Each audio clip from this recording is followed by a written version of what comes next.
10 दिनों तक क्यों मनाते हैं गणेश उत्सव? पौराणिक कथा के अनुसार, पौराणिक कथाओं में भी कई लोगों ने अलग अलग प्रकार की कथाएं सुनी होंगी, तो इस बात पे आप थोड़ा ध्यान करिएगा, नहीं तो कोई कमेंट में फालतू बात ही करे। पौराणिक कथा के अनुसार भगवान गणेश जी ने महाभारत लिखी और वेद व्यास जी ने महाभारत ग्रंथ लिखवाया गणपति जी से, आग्रह किया।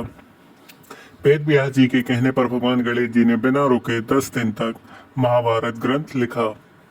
10 दिन तक भगवान गणेश जी ने ना कुछ खाया, ना कुछ पिया और ना ही अपनी जगह से हिले थे। ऐसे में इस दौरान भगवान गणेश के शरीर पर धूल मिट्टी जमा हो गई, उनके कपड़े गंदे हो गए। 10वें दिन अनंत चतुर्दशी तिथि थी, पर भगवान गणेश जी ने महाभारत को संपूर्ण किया, लिखकर पूरा किया। पूरी महाभारत लिखने के बाद भगवान गणेश जी ने 10वें दिन नदी में स्नान किया। इसी के बाद से गणेश उत्सव का पर्व 10 दिनों तक मनाया जाता है और 10 दिन के अनंत चतुर्दशी के मौके पर भगवान गणेश जी की मूर्ति का विसर्जन किया जाता है। माना जाता है कि इस 10 दिनों के दौरान भगवान गणेश हर साल पृथ्वी पर भ्रमण करने के लिए आते हैं। इसी वजह से इस समय पर अपने घर में भगवान गणेश जी की मूर्ति को लाना और उसकी विधि पूर्वक पूजा करना शुभ माना जाता है। ये तो बात हो गई गणपति जी के विसर्जन की, और गणपति जी गणेश उत्सव हम क्यों मनाते हैं। ऐसे ही हमारे गणपति जी से रिलेटेड कई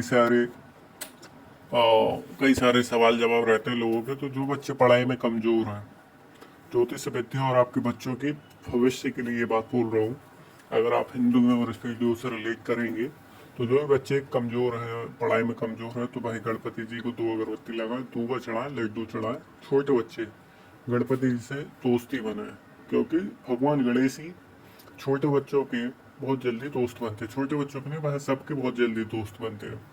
तो इस दोस्ती के जरिए भगवान गणेश की उन पर कृपा होगी, वह उनका साथ देंगे और धीरे धीरे पढ़ाई में भी तेज हो जाएंगे, क्योंकि बुद्धि वाले देवता गणपति जी को माना जाता है। साथ ही इनके पास रिद्धि सिद्धि शुभ लाभ। अब इनके परिवार को ही देख लीजिए आप, गणपति जी रिद्धि सिद्धि शुभ लाभ, पूर्णिमा, संतोषी, मतलब कुल मिला के जो भी पॉजिटिव एनर्जी है, जो भी, वह सब गणपति जी की ही फैमिली है। तो अगर आप गणपति जी से व्यवहार बना लेते हो, तो बाकी सब तो आपके हाथ में है ही। तो बस सभी से ये कहना है, गणपति जी का अच्छे से ध्यान रखें। मतलब भाई आप मन से पूजा करो, 2 अगरबत्ती लगाओ, पर तन और मन दोनों लगा कर पूजा करो। 2 फूल चढ़ाओ अच्छे, लड्डू चढ़ाओ, अगरबत्ती लगाओ, दूबा चढ़ाओ। क्योंकि दूबा चढ़ाने के पीछे भी कई सारी कथाएं हैं, सबकी कथाएं थोड़ी अलग अलग हो सकती है, पर आप कॉमन बात होती है कि ये चीज़ क्यों चढ़ाई जाती है और किस लिए। तो सबकी कथाएं थोड़ी भिन्न हो सकती है, पर वह चीज़ का जो प्रमाण है वह सत्य होता है।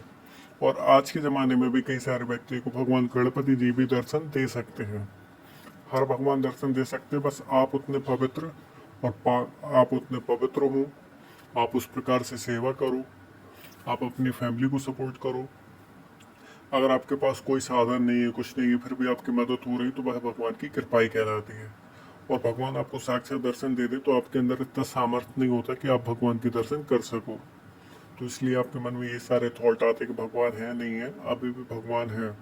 और ये गलत कार्य हो रहे हैं, तो भगवान ने आपको इंसान बना के भेजा है। ये गलत कार्य को रोकने की क्षमता आपके अंदर है, तो गलत कार्यों को आप रोक सकते हो। आप हर चीज़ के लिए ब्लेम भगवान को नहीं दे सकते, क्योंकि भगवान के पास और भी काम है भाई तुम्हें देखने के अलावा। उन्होंने तुम्हें बना दिया, अच्छी ताकत दे दी, बुद्धि दे दी, सब अपने अपने द्वारा काम करो। आपने कई सारी चीज़ें का इनोवेशन किया है, किसके द्वारा? बुद्धि के द्वारा। तो भाई भगवान आपको एक सहारा देते हैं। एक सहारा कैसा देते हैं? जैसे कि आप एग्जाम्पल के रूप में ले लीजिए कि आप घर में हैं, आपकी फैमिली आपको पढ़ाती है, लिखाती है, बढ़ाती है, आपको संपूर्ण सुख सुविधा देती है जो उनके पास है। फिर वह क्या अपेक्षा करती है कि अब आपकी बारी है, कौन को रिटर्न दो। तो यही रहता है, भगवान आपको इस जग में भेज रहे हैं, तो भगवान आपको क्या कहते हैं, सहारा दे ही देते हैं, पढ़ाने लिखाने का, फैमिली का। तो आपका भी तो कोई रिटर्न गिफ्ट बनता है ना। आप इस संसार की जो गलत कार्य हो रहे हैं उनको रोकने की क्षमता रखते हो, तो रखो। गलत कार्यों का विरोध करो, जहाँ आपको साहस दिखाना चाहिए उधर साहस दिखाएं। ऐसी भी और जानकारी आपको मिलती रहेंगी। हमारे भगवानों से भी हमें बहुत कुछ सीखने को मिलता है। जैसे कि गणपति जी बड़े बड़े कान के हों ताकि वह आपके विघ्न को हर ले, दूर से ही सुन लेते हैं। वह मतलब सुडौल शरीर। भगवान गणपति जी भगवान सबसे अलग हैं, पर वह भगवान बहुत जल्दी सुन सकते हैं आपकी सारी चीज़ें। उनके कान में कहो या फिर चूहे के कान में कह दो, अगर किसी भी गणपति के मंदिर में जाते हैं तो चूहे के कान में अपनी विघ्न बाधा कह दीजिए, गणपति सारी विघ्न बाधा हर लेते हैं।